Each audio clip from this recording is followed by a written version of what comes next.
Bienvenidos. En este video vamos a hablar sobre radiación sincrotrónica. Vamos a iniciar nuestro estudio con una expresión supremamente importante que corresponde a la potencia radiada por unidad de ángulo sólido asociada a una partícula cargada que se mueve en una trayectoria totalmente arbitraria. Esta expresión ya fue explicada su origen a partir de los campos de Liénard-Wicker, los campos eléctricos y magnéticos asociados a los potenciales de Liénard-Wicker, específicamente a partir de los campos de aceleración. No está de más recordar los elementos esenciales que participan acá.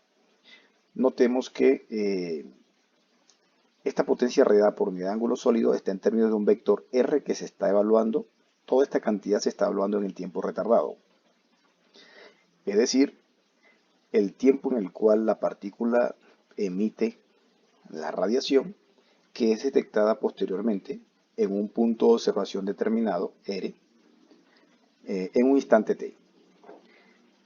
Aquí este R representa el vector unitario, beta representa la velocidad de la partícula normalizada a la velocidad de la luz, y este sería la aceleración sobre c, tal cual como se explica acá. Todas estas cantidades están evaluadas en el tiempo retardado, solo como para recordar. ¿Qué hemos podido a partir de estas expresiones realizar? A partir de ellas pudimos obtener la expresión o la distribución angular de potencia radiada para una partícula en movimiento arbitrario, pero a bajas velocidades en comparación con la velocidad de la luz. Es decir, la expresión de la fórmula de Larmor específicamente, la cual adoptaba esta forma. Ese fue un resultado ya obtenido. Posteriormente nos concentramos en analizar el efecto de la velocidad sobre un campo de radiación, ¿sí? Sobre la distribución angular de la potencia radiada, y para ello partimos del caso particular de una partícula cargada acelerada en la misma dirección de su movimiento. Es decir, una partícula en movimiento rectilíneo uniformemente acelerado, y a partir de ella pues nosotros vimos cuál era el efecto de la velocidad, que finalmente concluimos que para partículas ultrarrelativistas la radiación se concentraba en la parte frontal, ¿sí? Casi que en la dirección de la velocidad. Lo que nos corresponde es analizar el caso ahora donde la velocidad, ¿sí? Siempre es perpendicular a la aceleración. En este caso, la velocidad de la partícula solo cambia en dirección, pero no cambia en su magnitud. Entonces nos preguntamos, ¿cuál es la distribución angular de potencia radiada para este caso? Ese es el caso que nosotros vamos a tratar. Y tengamos en cuenta que pues aquí se pueden presentar dos casos, ¿no?, especiales. Uno, a velocidades pequeñas en comparación con la velocidad de la luz. Esa puede que no tenga mucho interés. Se denomina radiación ciclotrónica, pero al igual es un resultado que va a estar contenido en nuestro resultado principal. El caso que realmente nos corresponde, ¿sí?, sobre el cual vamos a centrar nuestra atención, es el caso de la radiación sincrotrónica, que corresponde a la radiación emitida por una partícula cargada en trayectoria curva, circular, debido al efecto de un campo magnético, por ejemplo, las cuales tienen múltiples aplicaciones. Dado que la luz de sincrotrón que se emite, o la radiación de sincrotrón que se emite, tiene muchísimas aplicaciones en medicina y en otro montón en otro conjunto de áreas. Si desea profundizar en el tema sobre lo que es un sincrotrón, cómo funciona un sincrotrón y cómo es utilizada esta luz para diferentes experimentos, ¿sí?, tales como diagnóstico de materiales, experimentos de difracción de rayos X, en general estructura molecular y bueno, todo lo que tiene que ver con ciencia de materiales, pueden consultar este enlace o aquí con el código QR. Es bueno mencionar que en Brasil eh, tienen una fuente de luz de sincrotrón relativamente nueva, en el estado de Sao Paulo. Es se puede decir que un sincrotrón de última generación porque tiene una luz bastante brillante, ¿sí? La calidad del haz es de última generación. Entonces también pueden consultar sobre esto si les interesa el tema. Queremos comprender qué es radiación sincrotrónica, cuál es la distribución angular de la potencia radiada, cómo obtenerla. Después de haber realizado el estudio para el caso del movimiento rectilíneo uniforme, realmente nos va a quedar algo simple entenderlo, porque el enfoque es bastante similar, solo que nosotros vamos a hacer una serie de consideraciones que nos permitan eh, simplificar el estudio. Entonces vamos a elegir un sistema coordenado de manera muy conveniente. ¿Conveniente para qué? Pues para que nos permita obtener sin mayores complicaciones matemáticas cuál es esa distribución angular de potencia. Pero nuestras simplificaciones no nos van a conducir a una pérdida de generalidad. Entonces para ello nosotros vamos a considerar que la partícula se mueve en una trayectoria circular en el plano XZ como se muestra aquí. Y a partir de eso, y además de eso, perdón, vamos a considerar la potencia radiada en un instante específico, en el cual la velocidad de la partícula apunta en la dirección Z y, bueno, por consiguiente, la aceleración va a apuntar en dirección X, ¿sí? La aceleración centrípeta asociada a ese movimiento. Esta es la simplificación que vamos a realizar en cuanto a nuestra disposición de la trayectoria de la partícula. ¿Dónde vamos a calcular la potencia radiada? Pues vamos a calcularla en un punto totalmente arbitrario y para ello vamos a incorporar coordenadas esféricas. Entonces aquí podemos identificar el vector, la distancia radial, el ángulo polar, y aquí al proyectar sobre el plano XY identificamos el ángulo azimutal. Entonces, pues simplemente vamos a representar las cantidades de interés que nos permitan calcular nuestra potencia radiada. Y pues como ya se mencionó, las velocidades de las aceleraciones están en estas direcciones específicas y este es un vector unitario en coordenadas esféricas en la base rectangular. Entonces todo lo que tenemos que hacer es calcular estas cosas y como se puede dar cuenta, tenemos básicamente todas las expresiones para hacerlo. Podríamos sustituir directamente, pero antes vamos a manipular este término con el ánimo de simplificar el procedimiento. Entonces nos enfocamos en ese numerador que es el que se indica acá. Vamos a simplificarlo. Y esto que se muestra acá es un procedimiento totalmente algebraico, ¿sí?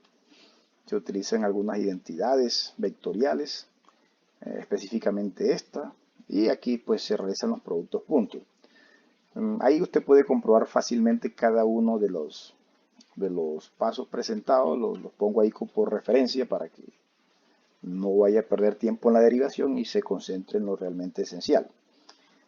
Entonces, aquí podemos reescribir esta expresión de esta manera y ahora sí vamos a sustituir en la expresión número 1 para nuestra potencia radiada.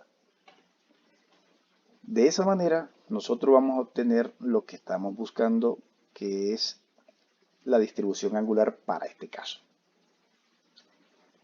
Nosotros, al obtener un resultado, pues siempre miramos la consistencia, como ya se lo he mencionado en otras ocasiones, y esa consistencia se obtiene analizando casos límites o comportamientos asintóticos de la solución. Entonces, en este caso, nosotros vamos a analizar el límite no relativista. ¿Ok?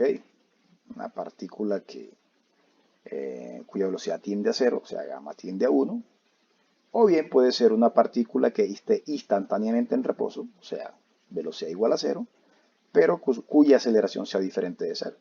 También es válido el resultado. ¿Ok? Entonces, claramente, bajo estas consideraciones, pues aquí no es nada complicado darse cuenta que se reduce a esta expresión. Y dado que estamos en el límite no relativista, se supone que esta es la misma expresión de la fórmula de Larmor. Usted puede constatarlo, ¿sí? Que efectivamente obtiene la misma expresión. Solo quisiera hacerle una pequeña observación para que no vaya a cometer el error en la interpretación.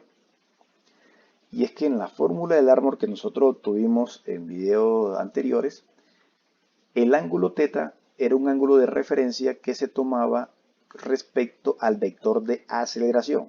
Aquí se muestra. ¿Sí? Ese fue el significado del ángulo teta cuando derivamos la fórmula del árbol en su momento. Pero como se puede dar cuenta, en el resultado que hemos obtenido, el ángulo teta no es el ángulo respecto al vector de aceleración, sino al vector de velocidad.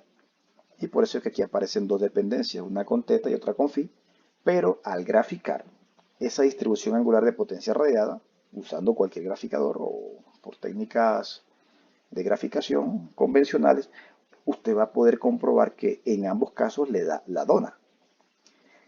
Aquí solo se grafica la mitad de esta dona, como yo le denomino, a este diagrama de radiación, solamente para mayor claridad, pero esto tiene una simetría y no se está representando la parte superior. No se está representando la parte superior que está acá, ¿correcto? Pero es idéntica aquí a la de abajo. Entonces aquí como una referencia, la partícula, ojo aquí, miren cómo se ha cambiado la dirección de los vectores, ¿no? La partícula se mueve en esta dirección, velocidad, y esta es la aceleración.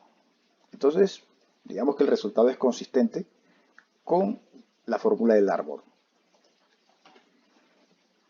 Como les dije hace un momento, nos interesa el caso ultrarrelativista.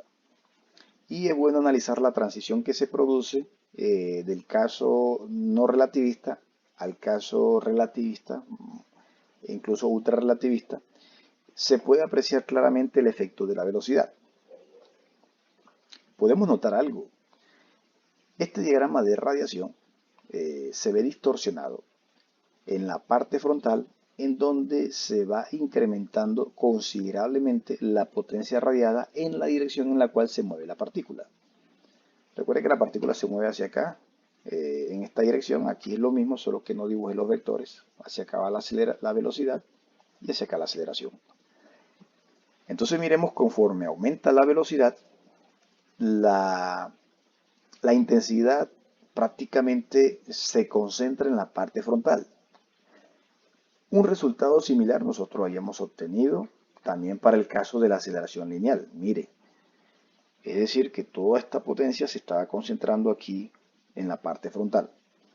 Aquí es algo muy similar, y el hecho de que nosotros consideremos velocidades tan altas en comparación con la velocidad de la luz, pues supone que este lóbulo que aparece acá es cada vez más angosto, mucho más angosto.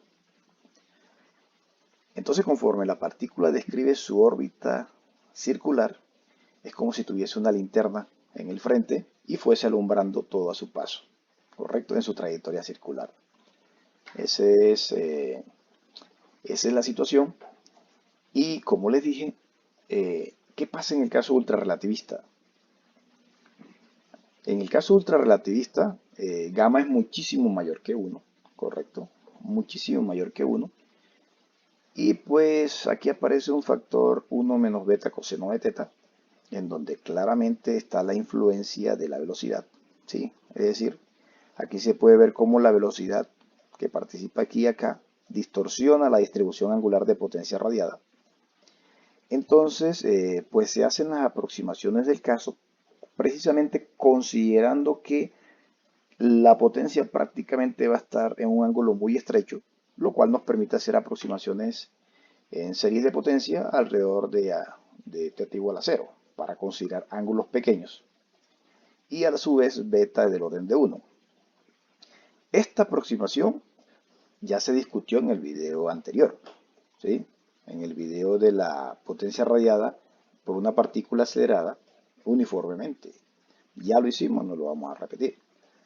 Entonces, cuando sustituimos, claramente se obtiene esta expresión que está acá, y esto es lo que proporciona, o lo que se conoce como el régimen ultrarrelativista de la radiación sincrotrónica.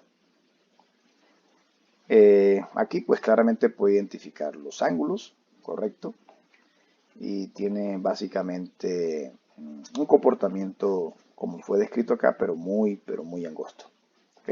Muy angosto. Bueno, ¿por qué es tan importante, esta radiación sincrotrónica? Analicemos aquí tres casos, eh, tres casos especiales. Un caso no relativista, ¿sí? Velocidad pequeña en comparación con la velocidad de la luz. Un caso, llamémosle relativista, es decir, ya tiene velocidades comparables con la velocidad de la luz. Y finalmente el caso ultrarrelativista, donde prácticamente la radiación es frontal. Aquí olvidé mencionarle que el ancho angular de este lóbulo es del orden de 1 sobre gamma, siendo gamma el factor relativista, ¿sí? Que es mucho mayor que 1, entonces claramente se evidencia que es muy angosto. Entonces imaginemos que nosotros estamos sobre esta línea. Entonces en este instante nosotros vamos a percibir el máximo, ¿sí?, de este campo eléctrico, el máximo de radiación. Pero aquí nos vamos a concentrar en el campo eléctrico asociado a este campo de radiación. Aquí no derivamos la expresión, ¿no? Nos concentramos exclusivamente en la radiación. Pero esto es una ilustración de la situación para entender el por qué es importante el espectro de la radiación sincrotrónica.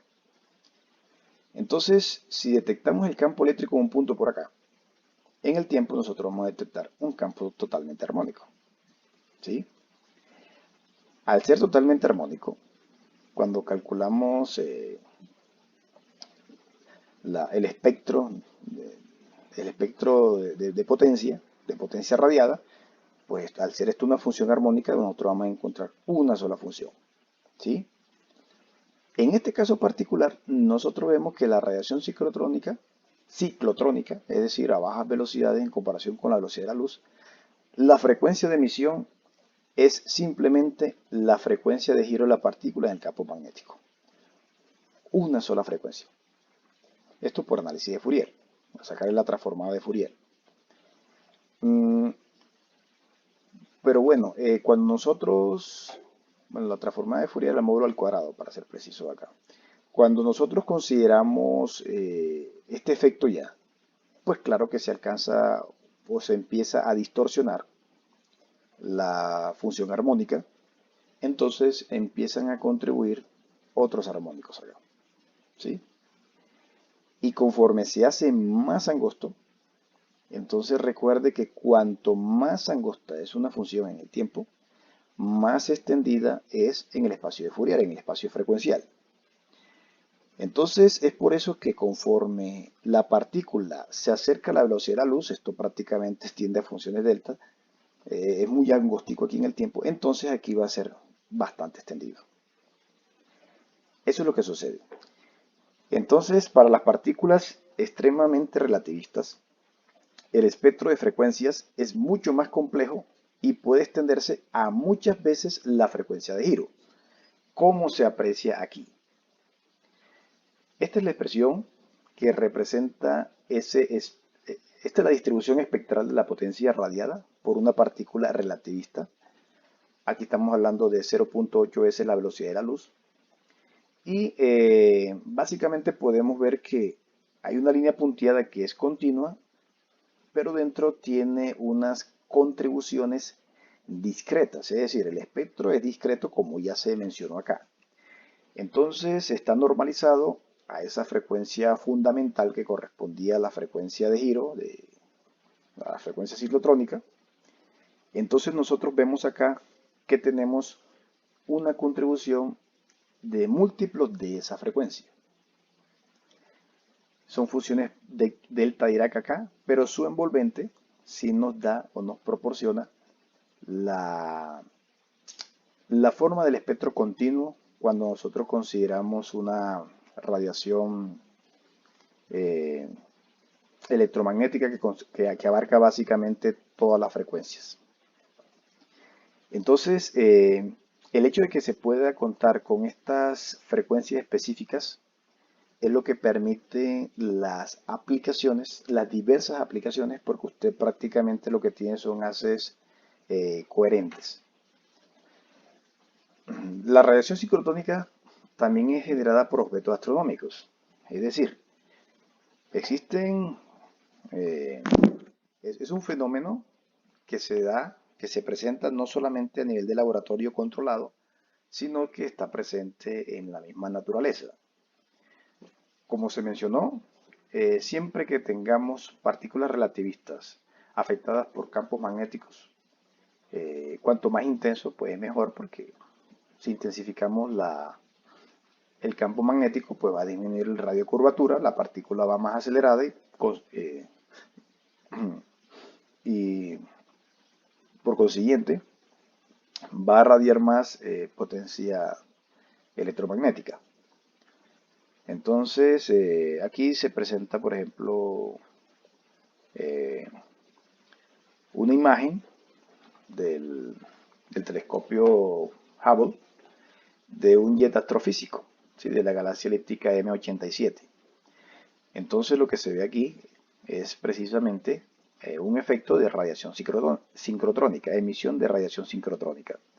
Entonces, esta es una radiación que tiene, digamos, mucho interés, no solo a nivel de aplicaciones tecnológicas y aplicaciones en ciencia de materiales, ¿sí? Sino también para el estudio de nuestro universo. Muy bien, con esto finalizamos. Entonces, en el próximo video vamos a comenzar nuestro estudio relacionado con electrodinámica y relatividad.